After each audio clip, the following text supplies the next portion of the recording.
नमस्कार, आदाब। Crime petrol Dastak में आप सभी दर्शकों का एक बार फिर से स्वागत है।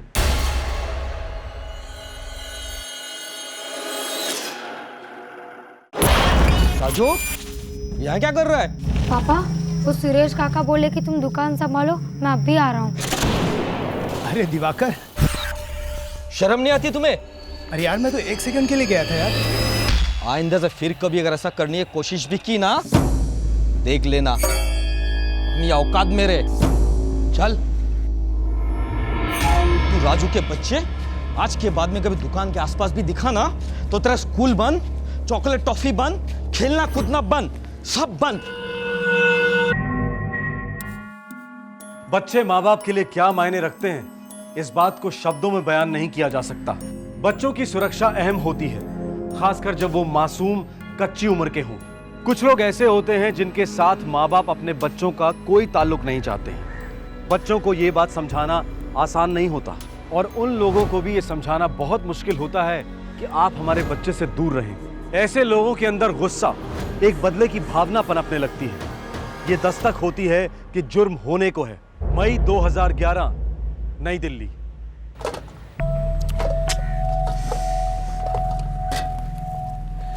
अरे क्या मोहन, तेरी ये सब्जियां तो कल की खबर से भी ज्यादा बासी है। अरे क्या बताऊं चाचा, मोहल्ले में घुसते ही सारी ताज़ी सब्जियां बिक गई। शाम को अजमेर शरीफ का जुलूस है ना, सो लोगों ने शाम की खरीदारी भी सुबह ही कर ली। तो क्या तुम शाम को ताजी सब्जियों के साथ लौटोगे नहीं? अब आना भी चाहूँ तो पुलिस आने नहीं देगी, और फिर उतनी भीड़ में कहाँ मैं और कहाँ मेरा ये गोभी टमाटर। हाँ, ये उठा लो। शेख चाचा, क्या आज शाम को मैं आपके साथ जुलूस देखने चल सकता हूँ? जुलूस देखने? नहीं बेटा, जुलूस में बहुत भीड़ होगी, कहीं हाथ वाथ छूट गया तो लेने के देने पड़ जाएंगे। और फिर तेरे अब्बा है ना, उनको पसंद नहीं है ना कि तू कहीं आए जाए हमारे साथ। बेटा तू एक काम करना, अपने घर की खिड़की से जुलूस देखना, ठीक है? मोहन चाचा, क्या आप मुझे ले जाएंगे जुलूस दिखाने? बेटा, तुम्हारा बाबा कितना गुस्सा करता है, तुम अपने बाबा को ही क्यों नहीं बोलता जुलूस दिखाने को?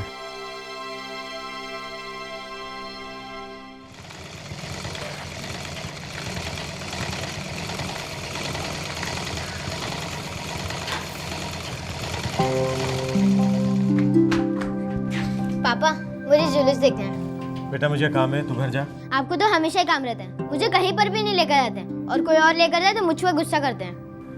बेटा ये सब मैं तेरी भलाई के लिए करता हूँ। अब तू घर भाग और माँ को बोल जुलूस दिखाने के लिए। सबको काम है, किसी के पास भी टाइम नहीं है। मैं अकेले चले आऊंगा जुलूस देखने। पापा बहुत गुस्सा करेंगे आशीष। लेकिन पापा इतना गुस्से होते क्यों हैं? शेख चाचा से बात करो तो गुस्सा, मोहन चाचा के साथ मैं खेलूं तो गुस्सा, और वो लल्लन भाई की दुकान में जाऊं तो भी गुस्सा होते हैं। ऐसे तो मैं कुछ कर ही नहीं पाता हूँ। घर पे रह और स्कूल का काम कर। नहीं, मैं जाऊंगा। नहीं, मैं जाऊंगा जुलूस देखने। नहीं बोला ना। मैं जाऊंगा जुलूस देखने। आशीष, आशीष!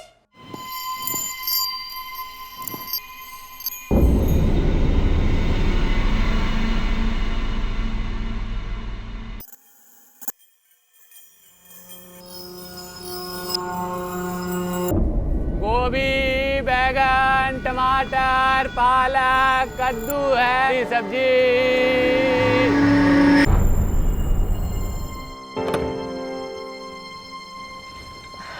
अरे जल्दी आ गए। हाँ, जुलूस जो निकल रहा है, बहुत भीड़ है। कविता, आशीष दिखाई नहीं दे रहा है, कहाँ है? खेल रहा होगा बाहर कहीं। कितनी जिद कर रहा था, जुलूस देखने जाना है, जुलूस देखने जाना है। मैंने मना कर दिया। अच्छा किया तुमने, जाओ उसको अंदर ले आओ। जी।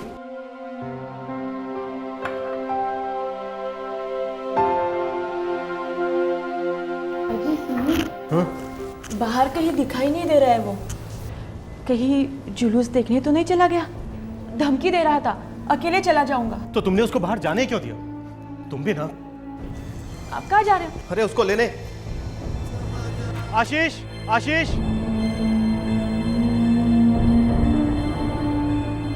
आशीष, आशीष, आशीष, आशीष, आशीष, आशीष। नहीं जी, नहीं आया। कहाँ गया मेरा बच्चा? चुप करो। एक तो तुमने अकेले उसको बाहर जाने दिया और वो कहीं नहीं मिल रहा। ये सब तुम्हारी वजह से हुआ है। हाँ, तुम्हारी वजह से। भाई मेरे, हम तुम्हें बता तो रहे, हमने बच्चे को देखा ही नहीं। लेकिन चाचा वो जुलूस देखने आया था। अल्लाह की कसम, हमारा यकीन करो। हाँ, सवेरे वो कह जरूर रहा था जुलूस देखने के लिए, पर हमने साफ मना कर दिया था। हे भगवान, कहाँ गया होगा ये?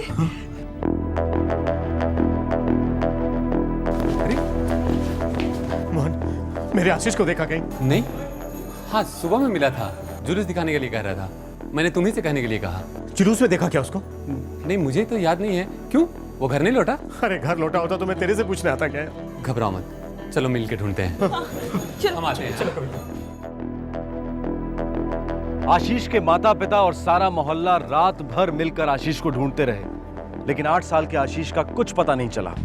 अजमेर शरीफ जुलूस देखने की जिद कर रहा था। मैंने मना किया। मैंने कहा कि हमें जुलूस नहीं देखना है। शांति रखो जगदीश, यूं परेशान होने से कुछ नहीं होगा।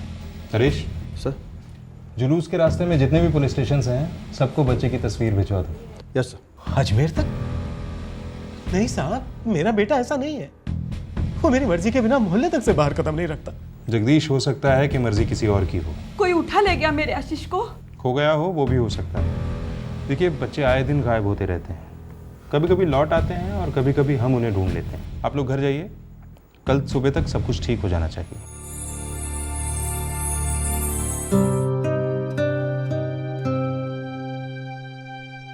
मुझे हमेशा इसी बात का डर रहता था।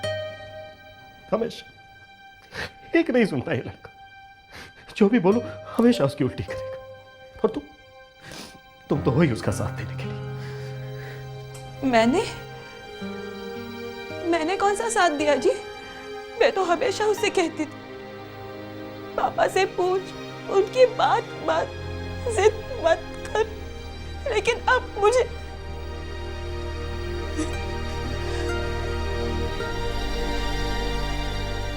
जेब में एक पैसा नहीं। कहाँ जाएगा, क्या खाएगा, पता नहीं कहाँ होगा, किसके साथ होगा, कैसा होगा।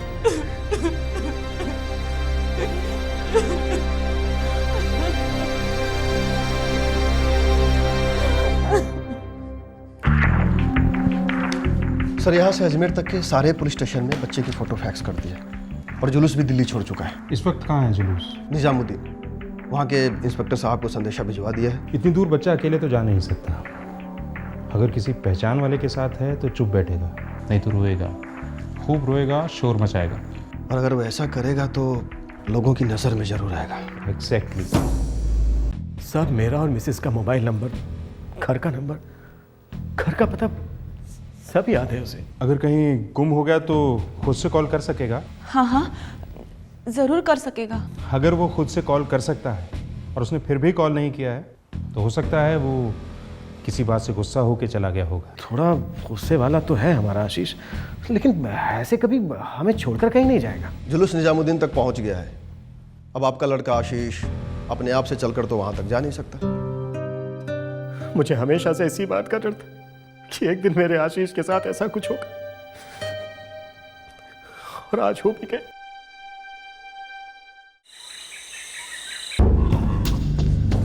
सर, जुलूस जयपुर टच हो रहा है, लेकिन बच्चे के बारे में भी तो कुछ भी खबर नहीं मिल पाई है। पता नहीं कहाँ खो गया वो बच्चा। बच्चा कहीं नहीं खोया है, किसी की नीयत खो गई है। जगदीश जी कभी आने वाले हैं? ये शेरवानी नहीं सिली तो मेरी शादी नहीं होगी यार। साहब, जगदीश भाई आज नहीं आएंगे, उनका बच्चा गुम हो गया है।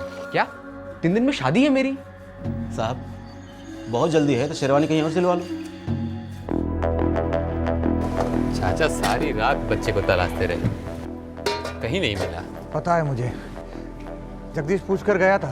अरे भैया, बच्चे जो होते हैं ना स्प्रिंग के जैसे होते हैं, जितना दबाओ उतनी जोर से उछलेंगे। कैदी समझता था बच्चे को, यहाँ मत जाओ, वहाँ मत खेलो। अरे किसी भी चीज़ की हद होती है ना भाई। ए लल्लन, तू क्या समझेगा? जिसके बच्चे होते हैं ना वही समझता है कि बच्चों को लेके कितनी घबराहट होती है। हाँ भाई, आप बच्चे वाले लोग जिंदगी भर डरते रहो, हम बिना बच्चे वाले क्या जानेंगे सब। हम तो दुश्मन है ना बच्चों के। साहब, किसी से दोस्ती करने की फुर्सत नहीं है तो फिर दुश्मनी क्या करेंगे? तुम्हारी दुश्मनी नहीं है किसी से, लेकिन किसी और की दुश्मनी हो सकती है तुमसे। ये आप दुश्मनी की बातें क्यों कर रहे हैं सर? उसी कारण के लिए जो तुम्हारे दिमाग में चल रहा है। हमें लगता है कि तुम्हारे बच्चे को किसी ने जानबूझ के गायब किया है, और फिरौती के लिए किया है, दुश्मनी निकालने के लिए, या बच्चों का इस्तेमाल करने के लिए, बस ये देखना बाकी है। इस्तेमाल मतलब हमने भिखारियों के गैंग में भी पूछताछ शुरू कर दी है। क्या बताऊं जनाब, यूं तो जगदीश बहुत अच्छा आदमी है, लेकिन अपने बच्चे को लेकर थोड़ा अजीब था। अजीब मतलब? अजीब मतलब कोई उसके बच्चे से 1 मिनट भी बात करेगा तो उसका पारा चढ़ जाता है, फौरन बच्चे को अलग करेगा और बात करने वालों को भला बुरा कहेगा, अपने बच्चे से दूर रहने की धमकियां देगा। आप समझते हैं ना जनाब? कि साहब इस मोहल्ले में अपहरण तो हो ही नहीं सकता साहब। क्यों? क्योंकि साहब यहाँ किसी को छुपाना तो दूर, खुद छुपना मुश्किल है। जगदीश ने तुम्हें भला बुरा कहा था जब तुमने उसके बेटे आशीष को अपनी दुकान में बिठाया था। कहीं आप हम पर तो शक नहीं कर रहे साहब? देखिए साहब, अपने बच्चे नहीं है मेरे, इसके लिए दूसरों के बच्चों से दिल बहलाता हूँ। और जगदीश ने मुझे ही नहीं साहब, वो तो पूरे मोहल्ले को भला बुरा कहा है। वो तो मुझे छोड़िए, वो तो उसका अच्छा दोस्त है मोहन सब्जी वाला, उसको भी डांट दिया था एक दिन साहब। सब्जी ताजा ताजा सब्जी ले सब्जी, ए सब्जी ले लो सब्जी ताजा ताजा सब्जी, ए सब्जी ले लो सब्जी ताजा ताजा सब्जी, ए ताजा ताजा सब्जी ले लो। आशीष, क्या हो रहा है ये? अरे पापा सब्जियाँ बेच रहा हूँ, बड़ी ताजा ताजा सब्जी है। और ये गोभी है ना, ये तो बड़ी ताजी है, इसे खाने को बड़ा मजा आएगा। थप्पड़ खाएगा? अगर दोबारा से ऐसी हरकत की ना तो वाकई में थप्पड़ खाएगा। अरे ओ आशीष वाह, अरे हमारा ठेला लेके कहाँ भाग गया भैया? अबे ओ मोहन, बन मत। एक तो मेरे बच्चे से काम करवाता है, ऊपर से उसी के ऊपर इल्जाम लगाता है। अरे हम थोड़ा हल्का होने गए थे, तब तक तुम्हारा छोरा हमारा ठेला लेके भाग गया, और उल्टा तुम हम ही पे घर मारे हो। देख मोहन, मेरी खोपड़िया कर मत कर। उल्लू दिखता हूं मैं तुझे? अकल नहीं है मुझ में? आंखें नहीं है जो साफ साफ देख रही तू मेरे छोटे से बच्चे से फोकट में काम करवा रहा है? अरे जगदीश भाई, बच्चा खेल समझ के खेल रहा है, अरे मजे ले रहा है, इतना काहे गरमाता हूँ यार तुम? पहले एक बच्चा पैदा कर, उसके बाद बात करना। तब तक ये इसी तरह बैठ के चूना लगाता रहे। चल आशीष, अरे चल चल। अरे इससे क्या हो जाता है यार? जब देखो तब बच्चे को लेकर के एकदम पागलों की तरह। ये पागल तो हमें मोहन, जो इसकी बकवास को झेलते हैं। धंधा अच्छा चल रहा है ना, इसकी शेरवानी की बड़ी डिमांड है आजकल, तभी तो इतना सीना चौड़ा करके घूमता है। क्या बोलूं साहब, जगदीश पहले आया ही था, एक कोने में मशीन लगा कर बैठा रहता था, औरतों के कपड़ों की सिलाई करता था छोटी मोटी। लेकिन पूरे 8 साल बाद साहब बच्चा पैदा हुआ आशीष, और फिर बस दिवाली। दिवाली मतलब? लक्ष्मी जी के दर्शन साहब। बच्चे के आते ही जगदीश की निकल पड़ी साहब, शेरवानी मास्टर हो गया, दुकान यूं यूं बड़ी होती चली गई उसकी। ये तो खुशी की बात है। बिल्कुल साहब। लेकिन सबके लिए नहीं। कुछ लोग तो होंगे इस मोहल्ले में जो जलते होंगे उसकी तरक्की से। नहीं साहब, किसी के बर्ताव में कोई बदलाव नहीं आया था। तो जगदीश ही था जो अपनी नाक को हवा में चढ़ाकर घूमता रहता था। उसका दोस्त मोहन सब्जी वाला, वो कैसा आदमी है? मोहन सब्जी वाला बहुत मेहनती आदमी है साहब। अभी बिहार से कुछ साल पहले आया था तो 2 और 2 4 नहीं गिन पाता था। आजकल सब्जियां बेचता है, अपना और अपने बच्चे का पेट पाल रहा है। मेरे बच्चों को जगदीश गंदा और बुरा बच्चा समझता था, और अपने आशीष को तो मेरे बच्चों के साथ खेलने भी नहीं देता था। क्यों? पहले तो तुम दोनों में दोस्ती थी, हमने सुना है। बच्चे भी खेलते थे आपस में। वो कहते हैं ना साहब, पैसा बोलता है, और कभी कभी ज़्यादा ही बोलता है। जब से जगदीश की तरक्की चालू हुई, तब से खुद को और अपने बच्चे को हमसे दूर रखने लगा। और अपने बच्चे को जब से अंग्रेजी स्कूल में डाला, तब से तो साला खुद को भी अंग्रेजी लाट ही समझने लगा। मैं किसी पर रौब क्यों झाड़ूं? आप ही मुझे बताइए साहब, अपने बच्चे के बारे में अच्छा सोचना, उसे इंग्लिश मीडियम में डालना गुनाह है क्या? बिल्कुल नहीं, लेकिन लोग जब जलते हैं तो गुनाह कर बैठते हैं। तुम्हारी पिछले 3-4 साल में तरक्की हुई, मोहल्ले में जलन तो होनी ही थी। चलते तो सभी हैं, सामने मामा और पीठ पीछे आग बबूल सब। इस मोहल्ले के लोग जितने सीधे दिखते हैं ना, उतने हैं नहीं। तुम भी तो इसी मोहल्ले में पैदा हुए हो, यहाँ बड़े हुए हो। सही रहे, यहाँ कोई ना कोई है जो ना सिर्फ तुमसे जलता है, बल्कि तुम्हारी दौलत तुमसे छीनना चाहता है। उसने अभी तक फिरौती क्यों नहीं मांगी? बात तो सच थी। आशीष को गायब हुए 3 दिन बीत चुके थे, लेकिन अब तक फिरौती की कोई मांग नहीं हुई थी। अभी तक कोई सिग्नल नहीं मिला था कि यह मिसिंग केस था या किडनैपिंग का। और 4 दिन बीत गए। अब आशीष को गायब हुए पूरा 1 हफ्ता गुजर चुका था। आखिरकार एक पहल हुई, एक संदेशा आया। अरे आ रहे हैं भाई। लाइए चाचा। हाँ लो। चाचा उस बच्चे का कुछ पता चला? अरे कहाँ पता चला, पूरे मोहल्ले में मायूसी की चादर बिछी हुई है। पता नहीं कहाँ चला गया है वो बच्चा। तेरा ये तेरा है क्या? चाचा ये मेरा नहीं है, ये पहले से यहाँ पड़ा था।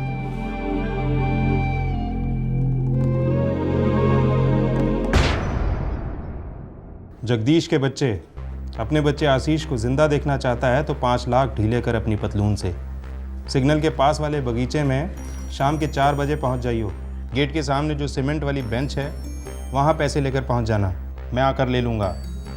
पुलिस को लेकर आया तो अगले लिफाफे में आशीष की उंगलियां भेजूंगा। ये सब क्या है जी? मेरा बच्चा। ये लिफाफा आपको आज सुबह मिला? जी जनाब, जब दूध लेने के लिए दरवाज़ा खोला तो ये नीचे पड़ा हुआ था। तुम्हारे दरवाजे पे क्यों, जगदीश के क्यों नहीं? अल्लाह की कसम हमें कुछ नहीं पता। मतलब बंदा जानता है कि कितना पैसा है तुम्हारे पास? जितना भी है सब दे दूंगा। सब मैं आपके आगे आ जाऊंगा। मेरे बच्चे को बचा लो साहब।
पता लगाया सर, दूध वाला तो कुछ लिख ही नहीं सकता क्योंकि वो अंगूठा छाप है। और शेख चाचा, उसके तो हाथ कांपते हैं। हाँ, उसकी लिखाई अलग है सर। इसका मतलब है या तो कोई मोहल्ले वाला मजाक कर रहा है या फिर ये किडनैपर हमें सूंघ गया है और हमसे डर गया है, इसीलिए फिरौती लेने नहीं आया।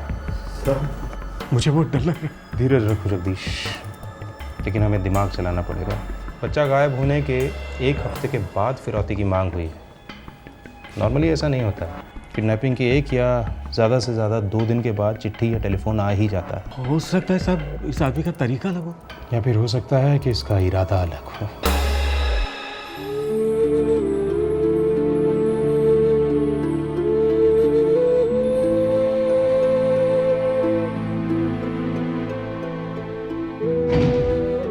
पापा मुझे जुलूस देखना है। काश मैं जुलूस दिखाने ले गया। हमेशा कितनी सख्ती से पेश आते थे आप फूल से बच्चे के साथ। मैंने जो भी किया सिर्फ इसकी भलाई के लिए किया है। हो गई ना भलाई? पता नहीं किस तरह पेश आ रहे होंगे मेरे आशीष के साथ, क्या क्या कर रहे होंगे उसके साथ।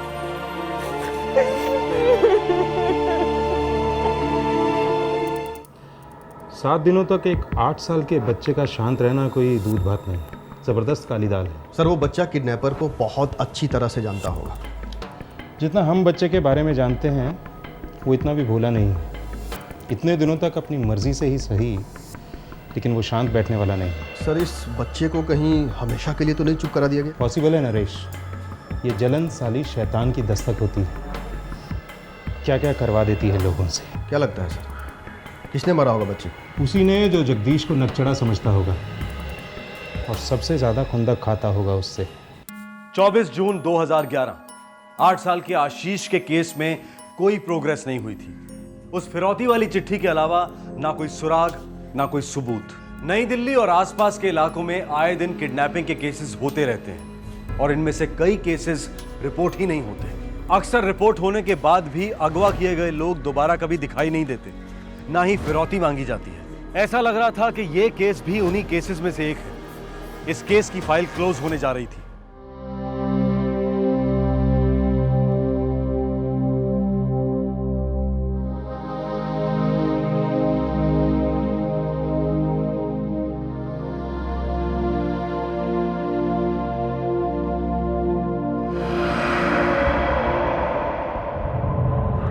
उस्ताद, खाना खाने नहीं जाएंगे? तू खा, मैं बाद में खा लूँगा।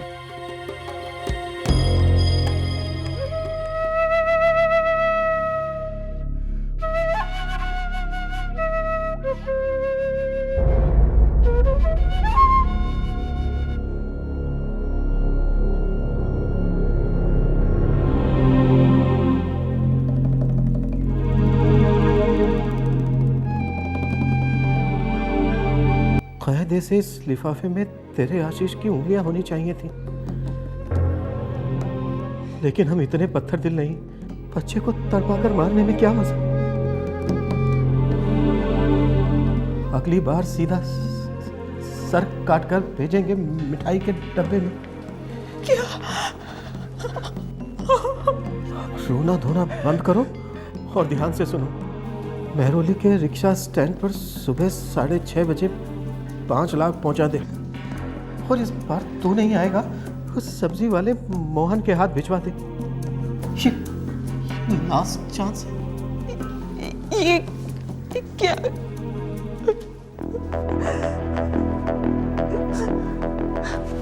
नहीं, पुलिस नहीं। अगर उन्हें पैसे लेने के बाद भी हमारे आशीष को नहीं लौटाया तो हमारे फूटे कर्म। लेकिन अगर पुलिस के पास जाएंगे तो हम हमारे आशीष के हत्यारे होंगे, हम खुद।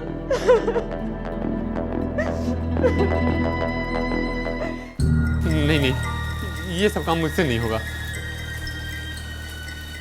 मोहन देख, मुझसे आज तक जो भी गलतियां हुई हैं उसके लिए मुझे माफ कर। आज तक मैंने तुझे जो भी भला बुरा कहा है उस सब के लिए तुझसे माफी मांगता हूँ। माफ करते मेरे यार। माफी की इसमें कोई बात ही नहीं है। मुझे तो इसमें कुछ चाल लग रही है और मैं फंस जाऊंगा इसमें। अबे मोहन, इतना डरपोक मत बन। कल को तेरे बच्चे भी उठवाए जा सकते हैं। मैं पैसे वाला थोड़ा ही हूँ। तो हमारा दोस्त तो है, और वो पैसे दे रहा है ना। तुझे जाके सिर्फ उनको देना है बस। दोस्ती के लिए इतना भी नहीं कर सकता। पैसे लेके बच्चे को नहीं लौटाए तो बाद में लौटाएंगे। अरे पैसे मिलने के बाद बच्चे को रखकर क्या करेंगे? और तू इतनी दूर की क्यों सोच रहा है यार? अभी जो हम बोल रहे हैं उतना कर दे। बच्चे की जान अब तुम्हारे हाथ में है। आखिरकार सब्जी वाला मोहन फिरौती ले जाने के लिए मान गया। जगदीश ने पुलिस को कुछ नहीं बताया था, लेकिन पुलिस है। उन्होंने इस षड्यंत्र को सूंघ लिया था। सर, खबर ये तो पता नहीं लगा सका कि चिट्ठी में क्या लिखा था। बस इतना पता चला है कि मोहन कल सुबह पैसे लेकर महरौली सिग्नल जाने वाला है।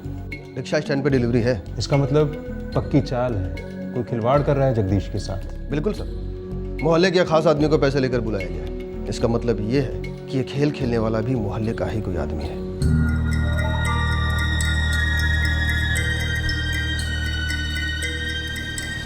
जगदीश भैया, बहुत डर लग रहा है। हिम्मत कर, ये एहसान में तेरा जिंदगी भर नहीं भूलूंगा।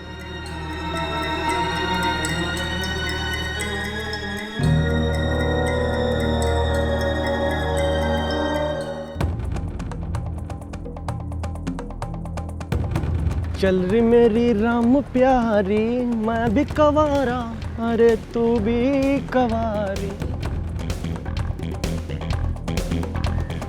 भैया, स्टेशन चलोगे? पहली सवारी हो भाई, चांद पर जाने के लिए कहोगे तो भी मना नहीं करेंगे। बैठो। मोहन बाबू, चांद पर अकेले जा रहे हो? थोड़ी सी चांदनी हमारे साथ भी बांट लो मोहन।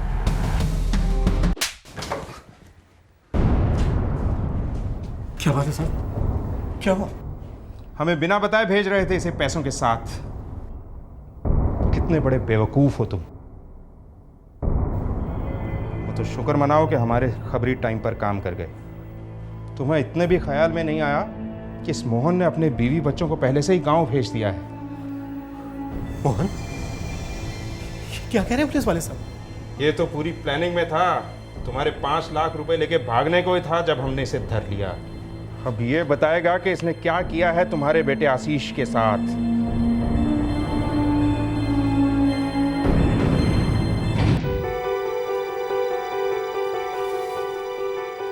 आशीष, कितनी बार कहा है कि इन बच्चों के साथ मत खेला कर? समझ में नहीं आता है? हाँ, क्या बुराई है मेरे बच्चे के साथ खेलने में?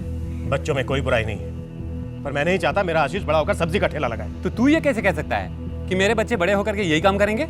याद रख जगदीश, कल को मेरे बच्चे अफसर बन सकते हैं और तेरी हालत मुझसे भी बदतर हो सकती है। इतना गुरूर ना कर। देख, मुझे तुझसे कोई बहस नहीं करनी है। तेरे बच्चे मेरे आशीष से दूर रहेंगे बस। मुझसे भी? हाँ हाँ, तुझसे भी। भूल मत, जब इसे चोट लगी थी ना तो मैं ही अस्पताल लेके गया था। तो एहसान जता रहा है, ये ले रख और दफन कर उस एहसान को। इसके पिछवाड़े में बहुत चर्बी आ गई थी साहब। इसका बाप इसके नाम थोड़ा जमीन क्या छोड़ गया था, ये तो रातों रात सेट हो गया और दोस्तों को तो कीड़ा मकोड़ा समझने लगा। लेकिन मेरा बच्चा, इसमें उसकी क्या गलती? बच्चे की कोई गलती नहीं, मैं तो तुम्हारा घमंड तोड़ना चाहता था। तुझे तेरे बच्चे से और तेरे पैसों पे बहुत नाज था ना, उन दोनों को मैं तुमसे छीनना चाहता था। कहाँ है बच्चा? मोहन, देख, मैं तेरे आगे हाथ जोड़ता हूँ तेरे आगे। भीख मांगती हूँ मैं मोहन भैया, आप सारे पैसे रख लो भैया। हाँ, सारे पैसे रख लो, लेकिन मेरा बच्चा मुझे लौटा दो।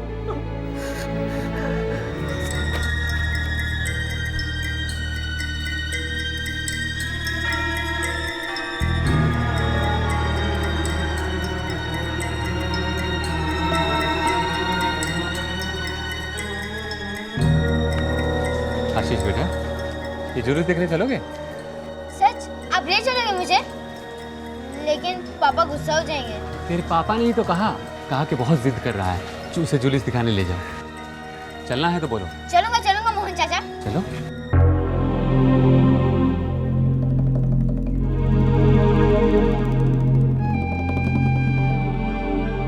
अभी वहां चलते हैं, वहां से ये जुलूस बहुत अच्छे से दिखाई देगा, ठीक है?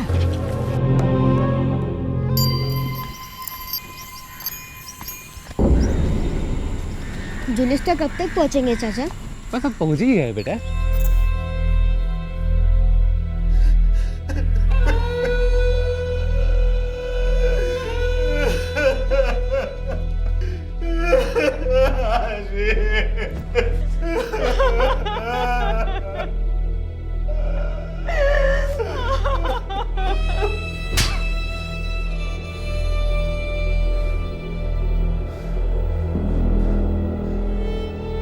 लाश जंगल में पड़ी है।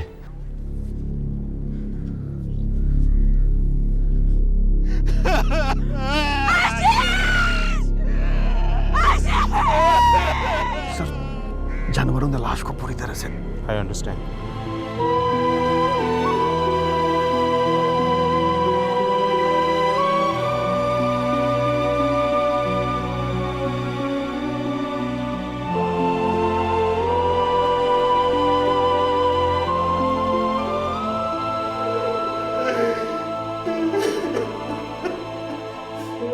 मेरा जुनून तोड़ना था तो मुझे मार डालते।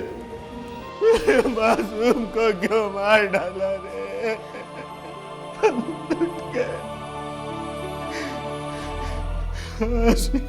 क्या आप मुझे जुलूस दिखाने ले चलोगे? जब किसी केस में फेमस लोग शामिल होते हैं तो उस केस को अपने आप मीडिया का स्पेशल अटेंशन मिल जाता है। ऐसे केसेस में पब्लिक सुनाए गए फैसलों की बाल की खाल निकालती है। आज के केस ने हाल ही में देश को हिलाकर रख दिया। इस केस में ग्लैमर था, हॉरर था और पब्लिक में रोष था कि न्याय होकर भी न्याय नहीं हुआ।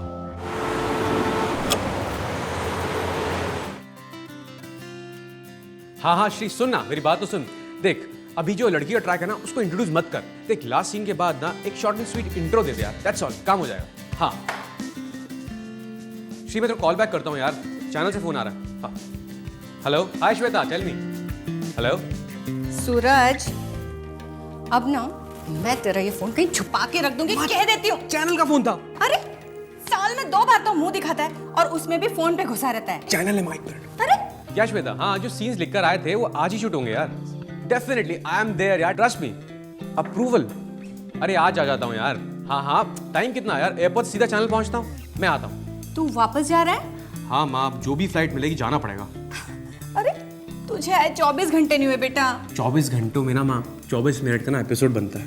इमरजेंसी है माँ, समझा करो। फोन करते रहना बेटा। तुम तो मेरा फोन छुपाने वाली थी। मेरा बस चले ना तो मैं तुम्हें ही छुपा लूँ इन टीवी वालों से। सूरज बेटे, अपनी सेहत का ख्याल रखा कर, सूख सा गया है। पापा, मुंबई में ना ये बॉडी का स्टाइल फैशन में है, स्लिम फिट। बहुत मेहनत करनी पड़ती है इसके लिए। मेरे जैसे कट्स के लिए ना लोग जान देंगे। ये लॉकेट अपने पास रख, फैशन हो ना हो इसे हमेशा पहन के रखना, ये तेरी रक्षा करेगा मेरे बच्चे।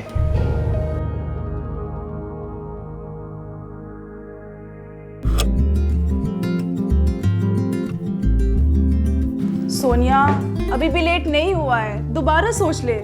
मुंबई बहुत बड़ी है। पर मेरे ड्रीम्स उससे ज्यादा बड़े हैं दी। मैं बॉलीवुड की नंबर 1 बनना चाहती हूँ, above cats, above Vicky chops, above everybody. तुम मुंबई में किसी को जानती तक नहीं हो। अपने आप को तो जानती हूँ ना, काफी है। और तू देखना दी, एक दिन मुंबई क्या पूरी दुनिया मुझे जानेगी।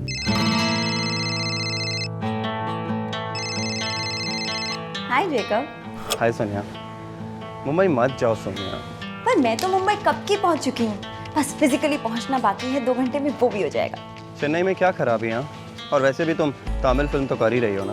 क्या तुम एक दिन इंडियन नेवी के कमांडर इन चीफ नहीं बनना चाहोगे, lieutenant Jacob? Of course, why not.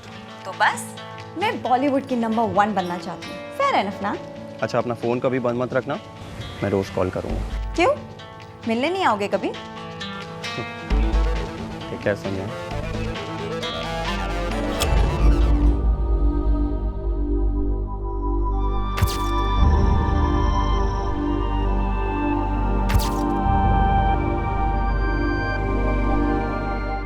पच्चीस साल का सूरज कंवर मेरठ का रहने वाला था और मुंबई की एक मशहूर टेलीविजन प्रोडक्शन कंपनी में क्रिएटिव डायरेक्टर की नौकरी कर रहा था। सोनिया 28 साल की तमिल फिल्म एक्ट्रेस जो बॉलीवुड को अपनी मुट्ठी में करना चाहती थी। जेकब 29 साल का डैशिंग नेवल ऑफिसर जो विशाखापट्टनम में पोस्टेड था। जनवरी 2008 में तीनों अपनी जवानी की पीक पर थे। जोश था, होश था, उन तीनों की सारी जिंदगी उनके सामने पड़ी थी। तब इन तीनों ने सपने में भी नहीं सोचा होगा कि एक दिन इन तीनों की जिंदगियां एक दूसरे पर ऐसे टूट पड़ेंगी कि सारा हिंदुस्तान हिल जाएगा।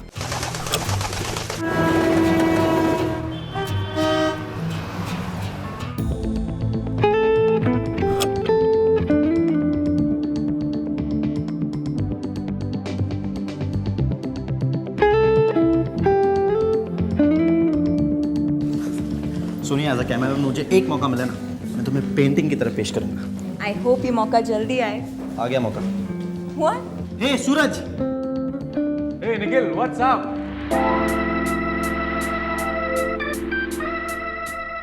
क्रिएटिव डायरेक्टर है, किस्मत बदल सकता है तुम्हारी। Hi Suraj. Hi Sonia. Suraj, Sonia Tamil films कर चुकी है, देखना यार तेरे टीवी सीरीज में कुछ अच्छा निकल आता तो। सच कहूँ तो ये टीवी मटेरियल नहीं है यार, फिल्मों के लिए बनी। 35 mm सिनेमा स्कोप, 1000 वॉट की तो स्माइल है इसकी यार। अरे यार मैं भी इसे यही कह रहा था, पर यार फिल्मों में ब्रेक मिलने तक अगर टीवी में कुछ। वैसे हमारी कंपनी फिल्में बनाने वाली है। रियली? एक्सक्यूज मी, कल के लिए कॉल है, you all guys carry on. तो कब शुरू हो रही है फिल्में? आई मीन ऑडिशन, कास्टिंग कब होंगे? तुम्हें ऑडिशंस देने की जरूरत नहीं है। सीरियसली? काम के बारे में मैं मजाक नहीं करता। वैसे टीवी तुम्हारे लिए नहीं है, लेकिन एक सुपर लीड रोल है टॉप चैनल के लिए। अगर टीवी पे लीड रोल है तो I don't mind. Shahrukh Khan भी तो टीवी से आया था। एग्जैक्टली। प्राची देसाई, ग्रेसी सिंह और बहुत जल्द सोनिया।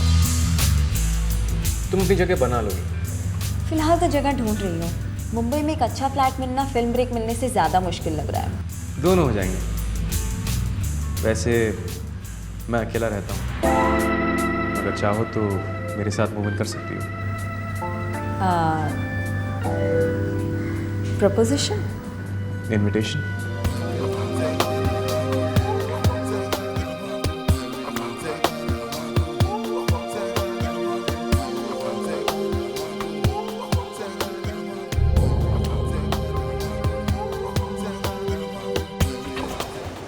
तो सीरियल की शूटिंग कब से शुरू होगी? स्क्रिप्ट कब पढ़ने को मिलेगी? कॉन्ट्रैक्ट कब साइन होगा? पहले ऑडिशंस। ऑडिशंस? पर तुमने तो कहा था कि मुझे ऑडिशन देने की कोई ज़रूरत नहीं, वो भी सीरियल के लिए। नो वे। ऑडिशन देना नहीं पड़ेगा, ऑडिशन देने की एक्टिंग करनी पड़ेगी, टीवी चैनल के बॉस को इम्प्रेस करने के लिए। That's all. जैसे तुम्हें खुश किया। तुम्हें कोई छुए ना तो उसके टुकड़े कर दूंगा। पर मुझे ये लीड रोल मिलेगा ना सूरज? अगर रोल की किस्मत अच्छी है तो तुम मुझसे मिलोगी। पर रोल दिलवाना तो तुम्हारे हाथ में। और तकदीर तुम्हारे हाथ में।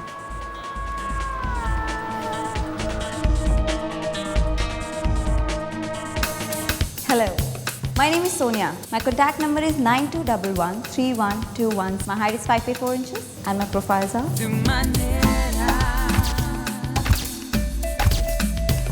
Hi, my name is Sonia. Hi, my name is Sonia and my profiles are. Hi, my name is Sonia. हाँ, उसको मेरा नाम बता दियो, वो तेरा ऑडिशन ले लेगी और हो जाएगा। हाँ हाँ, तू टेंशन क्यों ले, बैठा हूँ ना मैं यार। 15 हो चुके हैं ब्लडी ऑडिशंस, एक रिप्लाई नहीं आया मुझे। वक्त से पहले और किस्मत से ज्यादा। और शट अप सूरज, एक हफ्ता हो गया सूरज और मैंने सिर्फ एक पिद्दे से सीरियल में पिद्दा सा सीन किया है। मैं यहाँ जूनियर आर्टिस्ट बनने नहीं आई थी, okay? I am not joking Suraj. चल यार, इस स्ट्रगल पीरियड को थोड़ा एंजॉय कर लो। स्टार बनने के बाद ना इंटरव्यूज में मत काम आएगा। ओह हाय सूरज। हे व्हाट्स अप क्यूटी, कैसी है? मैं अच्छी हूँ, कैसे है? बहुत बढ़िया। क्या हुआ? बट ये क्या यार, मुझे तूने मेन लीड के ऑडिशन के लिए बुलाया एंड यू फिर साइलेंस। कब आऊँ तेरे शूट पर? कल बुलाता हूँ यार, कल पक्का तुझे बुलाता हूँ। मुझे पता है तू कॉल नहीं करेगा, बट फिर भी तेरा इंतजार करूंगी। चल बाय बाय। बाय। तुमने इसे भी लीड रोल के ऑडिशन के लिए बुलाया, इस छिपकली को? एप्लीकेशन है यार, इंडस्ट्री का पीआर है, करना पड़ता है, सबको खुश रखना पड़ता है यार। जैसे कि तुम मुझे बहुत खुश रख रहे हो।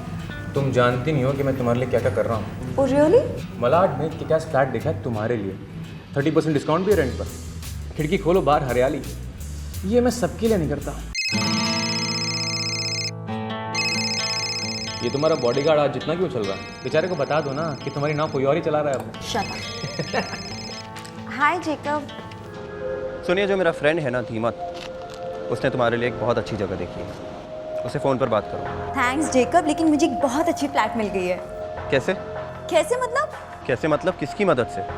उस सूरज की। जेकब अब प्लीज तुम शुरू मत हो जाओ। सोनिया, अगर मैं शुरू हो गया ना तो सब कुछ खत्म हो जाएगा। This is the first and last time I am warning you. दूर रहो उस कमीने से। अरे मैं नए फ्लैट में कल शिफ्ट हो तो रही हूँ। मतलब तुम अभी भी उसी के साथ रह रही हो? तुम उसी के साथ हो ना? ओह गॉड जेकब, तुम इतना शक क्यों करते हो? कमांडो हूँ ना सोनिया, दुश्मन को सूंघ सकता हूँ। Okay okay relax, alright. Sorry पापा, कल फोन करना भूल गया था, काम बहुत लेट तक चलता रहा, टाइम ही नहीं मिल पाया। अच्छा ठीक है सूरज, पहले ये बता कि तो वो लॉकेट जो मैंने दिया था वो तू पहन रहा है ना? जी पापा पहना है। माँ के टेस्ट हुए क्या? क्या रीडिंग है ब्लड शुगर की? नहीं अभी की नहीं है, कल जा रहे हैं। पापा आप अपना भी टेस्ट करा लेना। मुझे क्या हुआ है? अरे आपको कुछ हो सकता है क्या? आप पापा किसके हो? बस सेफ्टी के लिए तो करा सकते हो ना। ओए बोलो ना उसे, कल का एपिसोड बहुत अच्छा लगा। अरे हाँ बोलता हूँ। अच्छा सुन, तेरी माँ को तेरा कल का एपिसोड बहुत अच्छा लगा। अरे माँ एपिसोड्स कहाँ देखती है, माँ तो क्रेडिट्स में मेरा नाम देख देख के खुश होती है बस। और उसे खुश देखकर मैं खुश हो जाता हूँ। अच्छा पापा अभी रखता हूँ, वरना खुशी का ओवरडोज हो जाएगा। अच्छा बेटा, टेक केयर। और मेरी लीड हीरोइन क्या कहता है बॉडीगार्ड, अप्रूवल दी फ्लैट की या खुद आके चेक करेगा? तुमसे दूर रहने की स्ट्रिक्ट वार्निंग मिली है मुझे। बाय द वे उसने तुम्हें सूंघ लिया है, अब तुम्हारी खैर नहीं। अच्छा क्या करेगा? वो तो वही जाने। तुम मेरे लिए क्या कर रहे हो Suraj? Suraj I am really fed up now, मेरा करियर कहीं नहीं जा रहा। रिलैक्स यार, नए घर में जाओगी तो करियर कहीं ना कहीं जरूर जाएगा। Don't worry. कब देख सकती हूँ फ्लैट? अभी देख लो, अभी चलते हैं, कल से एक fresh start.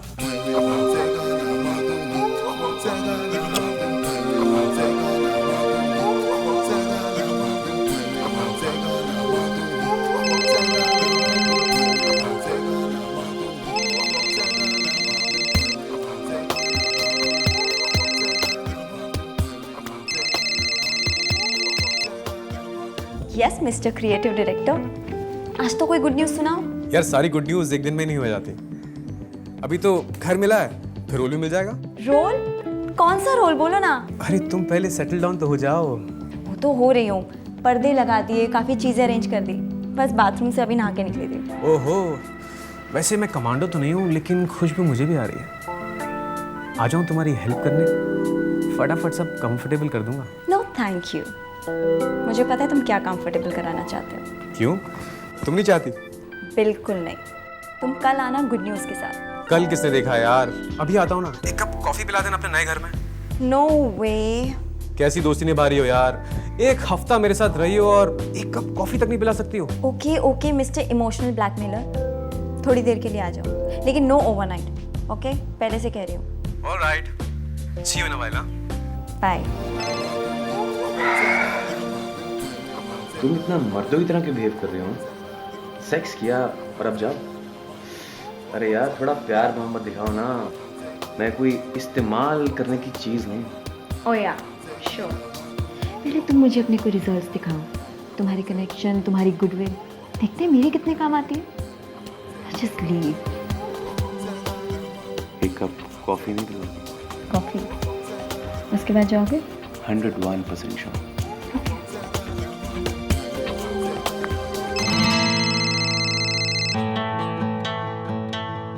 Hey Jacob, hi, this is Suraj. Sonia kitchen में कॉफी बना रही है। Just a second. तुम्हारे बॉडीगार्ड का फोन है। हाँ जेकब, बोलो। तुम बोलो सोनिया, ये सूरज इस वक्त तुम्हारे घर पर क्या कर रहा है? अरे मुझे अनपैक करने में हेल्प कर रहा है यार, अकेली लड़की हूँ, कोई तो चाहिए हेल्प करने के लिए। मुझे बुला लिया होता सोनिया। एज इफ तुम आते। सोनिया ये सब हम बाद में डिस्कस कर सकते हैं, सबसे पहले उसको वहां से निकालो। I just hate him. निकालो उसको वहां से। ओके ओके, वो जा रहा है, please don't shout on me Jacob. और आइंदा वो वहां पर नहीं होना चाहिए। नहीं होगा, ओके? ना ही तुम्हारी घर में, ना ही हमारी लाइफ में। हमारी लाइफ में, okay? Okay Jacob.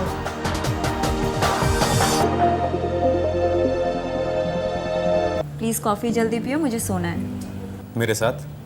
Shut up चीपस्टर, coffee पियो और जाओ। जाऊं? जाओ। ओह, रोल नहीं दिलवाया ना, इससे दिल से निकाल रही हो। तुम्हारा कोई दिल विल नहीं है, ये तुम्हें भी अच्छी तरह पता है, मुझे भी। तुम्हारा दिमाग कहाँ है मैं अच्छी तरह जान गई, और झेल भी रही हूँ। तो थोड़ा और जान लो, थोड़ा और झेल लो, क्या पता कल कोई गुड न्यूज़ मिल जाए।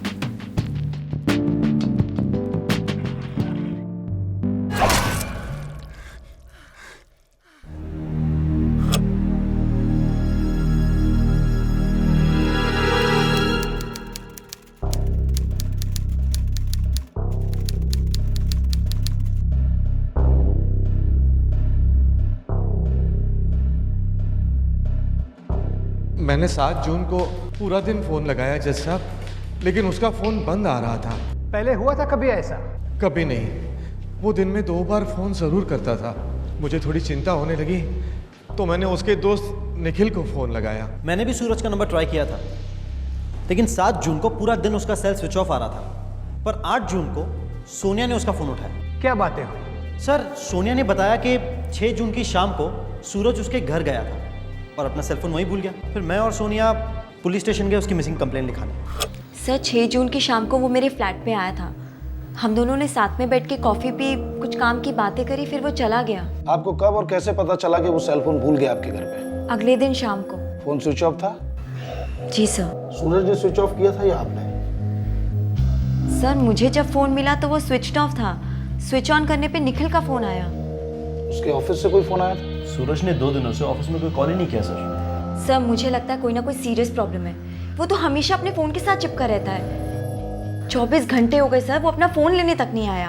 7 जून 2008 सूरज कंवर गायब हो गया था। मेरठ में सूरज के माता पिता बेहाल थे। वो तुरंत मुंबई की फ्लाइट पकड़ने की तैयारी कर रहे थे। क्या हुआ था सूरज के साथ? 3 दिन हो गए हैं, मेरे बेटे की कोई खबर नहीं। हमने जितनी पॉसिबिलिटीज थी सब चेक कर ली मिस्टर कंवर। मुझे लगता है कि आपका बेटा खुद कहीं चला गया है और वो नहीं चाहता कि इसकी खबर किसी और को हो। वो ऐसा कभी नहीं कर सकता, न कभी किया है और ना कभी करेगा। मैं मेरे बेटे को अच्छी तरह जानता हूँ। जानने और पहचानने में बड़ा फर्क होता है ना mister Kanwar. Uncle, white and green check shirt और blue jeans, dark blue jeans और जूते सफेद स्पोर्ट शूज। बेटी कुछ तो कहा होगा उसने, कहाँ जा रहा है, कोई तो बात की होगी। नहीं आंटी, हम तो बस बैठ के बातें कर रहे थे। मुझे लगा मेरे घर से निकलने के बाद वो अपने घर जा रहा है। अरे आंटी, ऐसे रोने से क्या फायदा? वैसे भी कुछ नहीं होगा हमारे सूरज को। निखिल बेटा, मुझे कुछ पोस्टर्स लगाने हैं, तुम मेरी मदद करोगे? जरूर अंकल, लेकिन ये पोस्टर्स हैं क्या?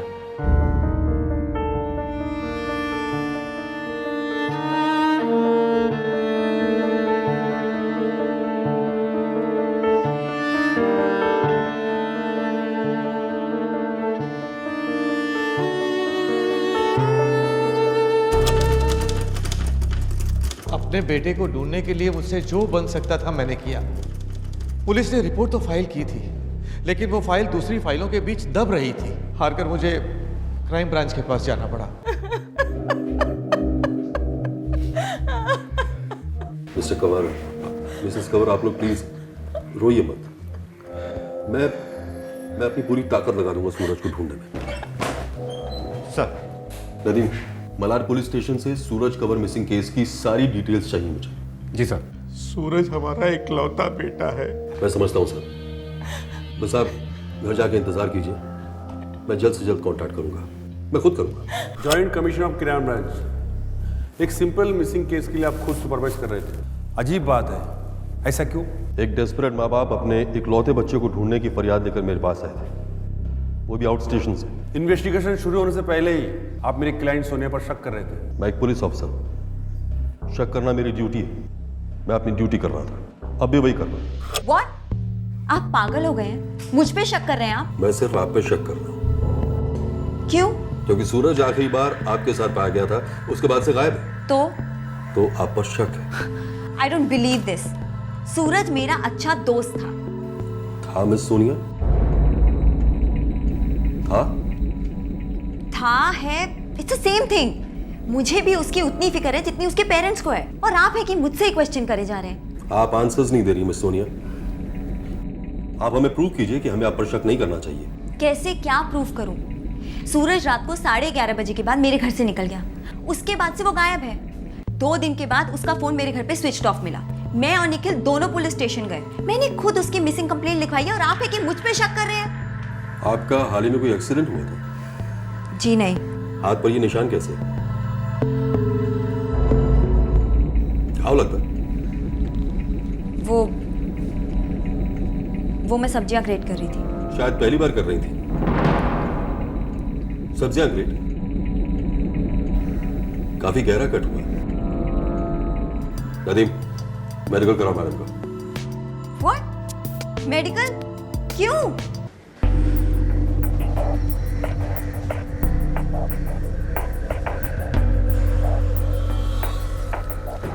सर, सोनिया के हाथों पर जो चोट के निशान मिले हैं, सब मेडिकल ऑफिसर के हिसाब से वो चाकू के हैं, ना कि वेजिटेबल ग्रेटर के। मैं जानता था वो झूठ बोल रही है। सर, अंदर बुलाऊं क्या उसको? नहीं, कहने दो। सर, सूरज के phone records. Last call location 6 जून मलाड। हाँ सर, सोनिया मलाड में रहती है। और ये एसएमएस 7 जून को रिसीव हुआ था। सर, 7 जून को उसका फोन पूरा दिन स्विच ऑफ था। और सोनिया के कहने के मुताबिक सेल फोन उसके घर पर ही कहीं पड़ा हुआ था। हाँ सर, लेकिन सर देखिए सर, अगर नोटिस करेंगे तो सर इसकी लोकेशन जो है दही सर है, कुछ मिसिंग है। सोनिया के रिकॉर्ड्स करो। यार ये नंबर पता करो किसका है। सोनिया ने 7 और 8 जून को इस नंबर पे कई फोन किए। सर, इस नंबर से 6 जून की रात को भी फोन हुए थे। और सर देखने वाली बात यह है कि सर वो मुंबई के नहीं है, मुंबई के बाहर के हैं। सर, अंदर बुला ही लो क्या एक बार? नहीं, अभी जाने को कहो, कल फिर बुलाओ।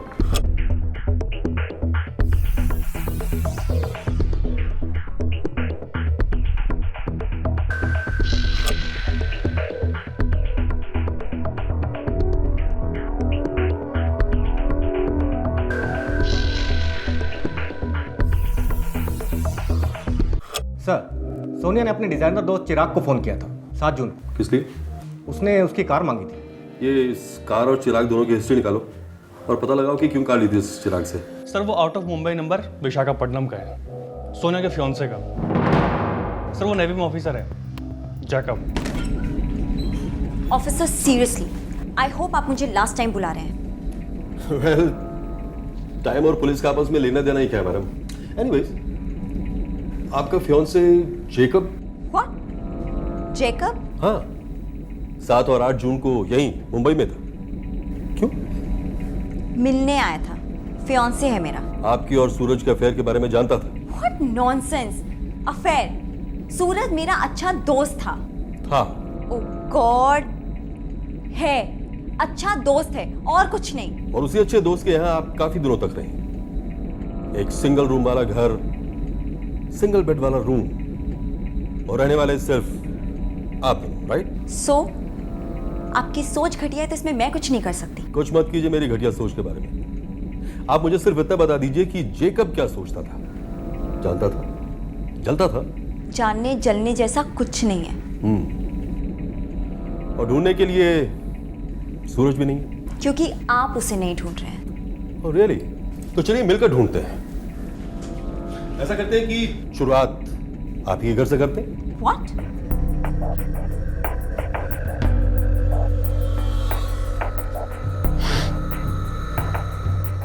पेंट की खुशबू अच्छी लगती है आपको शायद। अभी हाल ही में पेंटिंग कराई आपने? हाँ मैंने करवाई है। 1 हफ्ते पहले जब मैं यहाँ रहने आई थी तो इन दीवारों की हालत बहुत खराब थी। काफी बढ़िया काम किया बंदे ने। हमें भी नंबर दीजिए ना, पुलिस स्टेशन में हमें भी पेंटिंग करानी है। हाँ वो दे दूंगी। अभी दे दीजिए ना।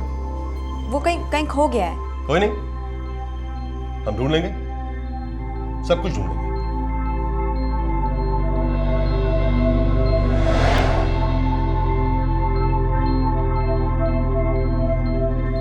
निशाद, फॉरेंसिक टीम को तुरंत बुलवाओ। मुझे लाल धब्बे पसंद नहीं आ रहे। और मुझे आपकी इन्वेस्टिगेशन पसंद नहीं आ रही। क्यों? क्योंकि ये घर मेरा है। और सूरज भी आखिरी बार इसी घर में देखा गया था miss Sonia, last time. Sir आज 19 जून है, मेरे बेटे को गायब हुए 2 हफ्ते हो चुके हैं। कुछ तो पता चला होगा। कब मिल सकूंगी मैं मेरे सूरज से? मिसेस कंवर, मिस्टर कंवर, अभी तक तो कुछ पता नहीं चला है, लेकिन हम कई दरवाजों पर दस्तक दे रहे हैं। थोड़ा पेशेंस रखिए, कोई ना कोई दरवाजा तो जरूर खुलेगा। एक तरफ सोनिया को हर दिन क्राइम ब्रांच बुलाया जा रहा था, वो हताश होने लगी थी, टूटने लगी थी। दूसरी तरफ सूरज के माता पिता महसूस करने लगे थे कि उनके बेटे के साथ कोई गंभीर हादसा हुआ है, कुछ ऐसा जिसे कोई भी माता पिता सोचते ही कांप उठेंगे। तीसरी तरफ मुंबई क्राइम ब्रांच एक एक सुराग को बटोरकर इस केस को अंजाम देने से कुछ ही कदम दूर थी। सर, लेफ्टिनेंट जैकब हमारी कस्टडी में है सर। नेवल बेस पे उसको यहाँ लाने की परमिशन मिल चुकी है। कितना टाइम लगेगा? Sir team on the way है, शाम तक टच कर जाएगी। उसका ना तो लड़की को बाहर बैठा के रखो। Okay sir. जब आएगा तब कपल के एक साथ क्वेश्चनिंग करेंगे। केस तो बस सॉल्व हुआ समझो।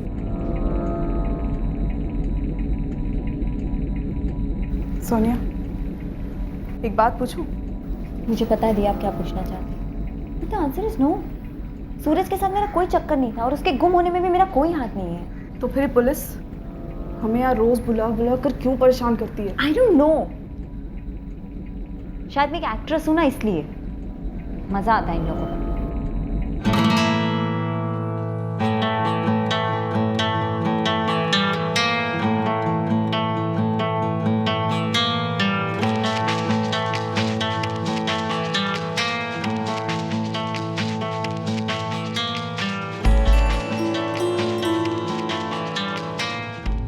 जो सेंट्रो कार आपने अपने डिजाइनर दोस्त चिराग से उधार ली थी, उसके टायर्स पर जो मिट्टी के निशान लगे वो एक जंगल के।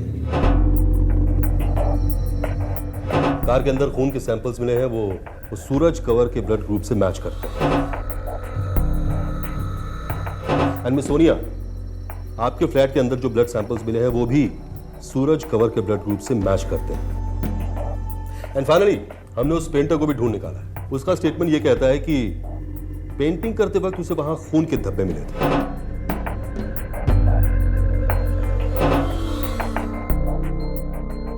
7 जून को सूरज कंवर के सेल पर शाम को 5:15 बजे एक एसएमएस आया था। उस समय सेल देसर में था, मतलब आपके घर पर नहीं था जैसा आपने कहा हमसे। उसी दिन यानी 7 जून की शाम 4:30 बजे आप ही की बिल्डिंग के सिक्योरिटी गार्ड ने यह स्टेटमेंट दिया है कि उसने आप दोनों को प्लास्टिक के बड़े बड़े बैग्स सेंट्रो कार में डालकर कहीं जाते हुए देखा। मिस सोनिया, आपके घर के पास एक शॉपिंग मॉल है जहां से आपने वो प्लास्टिक के बड़े बड़े बैग्स खरीदे, रूम फ्रेशनर्स खरीदे और एक ब्रांड न्यू चॉपर खरीदा।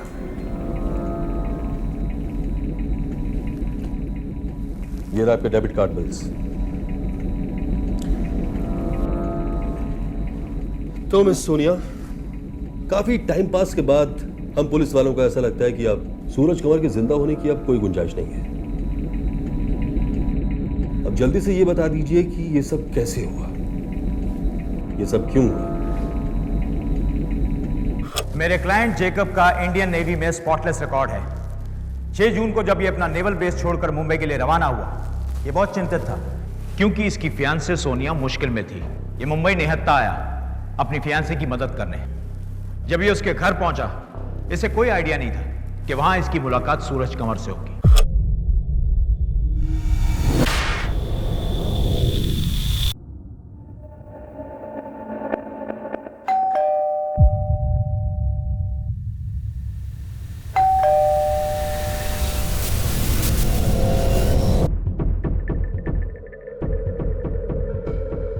जेकब, जेकब रुको, जेकब रुको।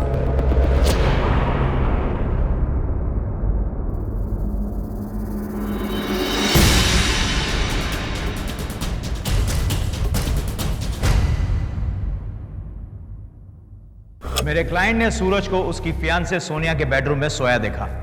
बदन पर कपड़े नहीं थे। 2 और 2 होने में 2 सेकंड नहीं लगे। मेरा क्लाइंट मोस्ट नेचुरली बहुत ज्यादा गुस्से में आ गया। और कौन गुस्से में नहीं आएगा? मैंने जेकब को मुंबई नहीं बुलाया था, वो अपने आप ही आया। मैंने इसे रोकने की कोशिश भी की थी, लेकिन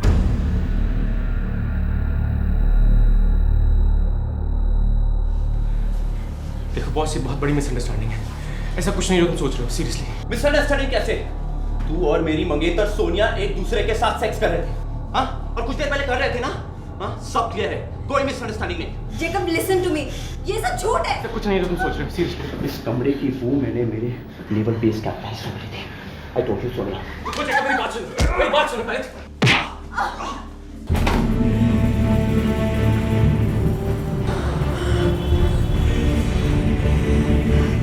झड़प हुई, हाथापाई हुई। मेरा क्लाइंट जेकब अपने आप से बाहर था। उसका दर्द हर मर्द समझ सकता है। मेरे क्लाइंट के दिमाग में सिर्फ एक ही दृश्य था, सूरज एक पराया मर्द और उसकी मंगेतर सोनिया बिस्तर में। सूरज बच सकता था अगर तुम उसकी ब्लीडिंग रोकती, और तुम बस उसके खून को बहते देखती रही। मैं सूरज की हेल्प करना चाहती थी, लेकिन जेकब ने नहीं करने दी। मिस सोनिया मिसिस सूरज कंवर से काफ़ी नाराज़ थी क्योंकि सूरज किसी टीवी सीरियल या फिल्म में सोनिया को रोल नहीं दिलवा पा रहा था। लेकिन इस गुस्से के बावजूद दोनों में शारीरिक संबंध जारी रहे और इस गुस्से की वजह से सोनिया ने सूरज की ब्लीडिंग नहीं रोकी। जेकब की धमकी का तो सवाल ही नहीं उठता सर। ये किस बेसिस पर कह रहे हैं आप? मैं सोनिया के स्टेटमेंट्स के बेसिस पर। सूरज कंवर की स्टैबिंग और खून के बाद सोनिया और जेकब ने संभोग किया sir. Excuse me sir, prosecution बार बार क्यों बोल रहे हैं? मेरी क्लाइंट सोनिया को जान का खतरा था, वो डरी हुई थी। वो वही सब कर रही थी जो जेकब उससे कह रहा था। जेकब और सोनिया के बीच में जो सेक्स संबंध हुआ था वो असहमति से हुआ था। It was rape. जेकब ने मुझे फोर्स किया शॉपिंग मॉल में जाकर सारी चीजें खरीदने के लिए। उस मॉल से ठीक 3 छोटे छोटे कदम दूर एक पुलिस चौकी है, अंधा भी उसे मिस नहीं कर सकता। तुम वहां जाकर कहती कि ऐसा हुआ मेरे साथ, आप मेरी हेल्प कीजिए। हाँ, डर सकता है, कोई भी डर सकता है। I fully agree. लेकिन घर के अंदर जब डराने वाला खुद सामने छुरी लेकर खड़ा हो तब, लेकिन सड़क पर, पुलिस स्टेशन के सामने? नो सर, ये सरासर झूठ बोल रही है। ये डरी हुई बिल्कुल नहीं थी, बल्कि इस खून में ये बराबरी का हिस्सेदार है। ये अपने मंगेतर जेकब की मदद से न सिर्फ सूरज की हत्या की, बल्कि सबूत को छुपाने में उनका सहयोग भी किया। कैसे जाती पुलिस स्टेशन, कैसे करती किसी को कॉल? हर 2 मिनट में जेकब मुझे फोन करके धमकी दे रहा था कि अगर मैंने ये बात किसी को भी बताई तो वो अपने आप को मार डालेगा। मैं सूरज को मरते देख चुकी थी। जेकब मर जाता तो मैं किसको क्या एक्सप्लेनेशन देती? आप सबको बड़ा आसान लगता है। पुलिस स्टेशन चली जाती, कॉल कर देती, लेकिन उस वक्त मेरी मेंटल कंडीशन क्या थी उसके बारे में कोई नहीं सोच रहा। क्यों? सोनिया, चॉपर, प्लास्टिक बैग्स और रूम फ्रेशनर, ये थी आपकी शॉपिंग लिस्ट। क्या आप जानती थी ये सब सामान क्यों मंगवाए जा रहे हैं? मिस सोनिया, क्या मैं दोबारा पूछूं? हाँ, मैं जानती थी। तो फिर कोर्ट को आप ये बताइए कि वो चॉपर, प्लास्टिक बैग्स और रूम फ्रेशनर आपने क्यों खरीदा? सूरज की बॉडी के टुकड़े करने के लिए था वो चॉपर, उन टुकड़ों को डिस्पोज करने के लिए थे वो प्लास्टिक बैग्स, और खून की बू मिटाने के लिए थे वो रूम फ्रेशनर्स। और कुछ सुनना चाहेंगे आप? लेकिन मैं दोबारा बोलती हूँ, ये सब मैंने डर के मारे खरीदा। डर।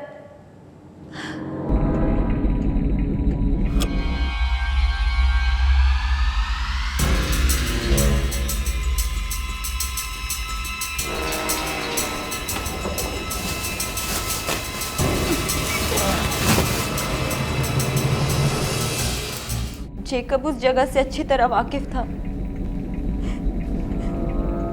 इसलिए हमने सूरज की बॉडी के पार्ट्स वहां जाकर बिखेर दिए।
प्रोसिक्यूशन के आरोप और डिफेंस के आर्गुमेंट्स को सुनने के बाद अदालत इस निष्कर्ष पर पहुंची है कि मिस्टर सूरज कंवर की हत्या जरूर हुई है, लेकिन यह एक प्री प्लान मर्डर नहीं था। यह एक हीट ऑफ द मोमेंट में किया गया अपराध है। प्रोसिक्यूशन ये साबित करने में नाकाम रहे हैं कि लेफ्टिनेंट जेकब और मिस सोनिया ने इस हत्या की कोई साजिश रची थी। इसके चलते ये कोर्ट मुख्य आरोपी जेकब को अपराधी करार करते हैं और उन पर culpable homicide not amounting to murder का चार्ज लगाया जाता है। और जहां तक दूसरी आरोपी कुमारी सोनिया का सवाल है, ये कोर्ट उन्हें डिस्ट्रक्शन ऑफ एविडेंसेस यानी कि सबूतों को मिटाने के जुर्म में अपराधी करार देती है, लेकिन उन्हें यह अदालत हत्या में अपराधी नहीं मानती।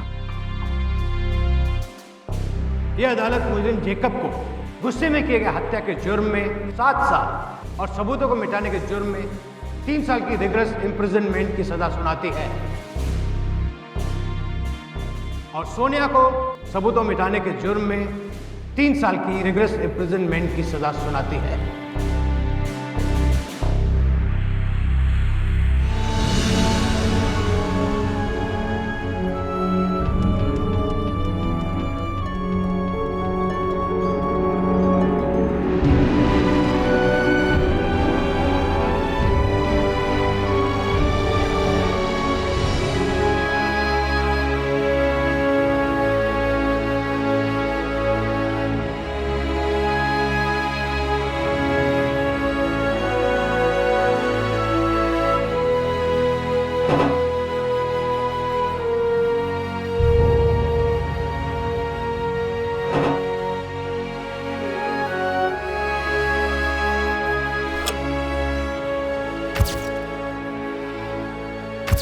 जनवरी 2008 में तीनों अपनी जवानी की पीक पर थे।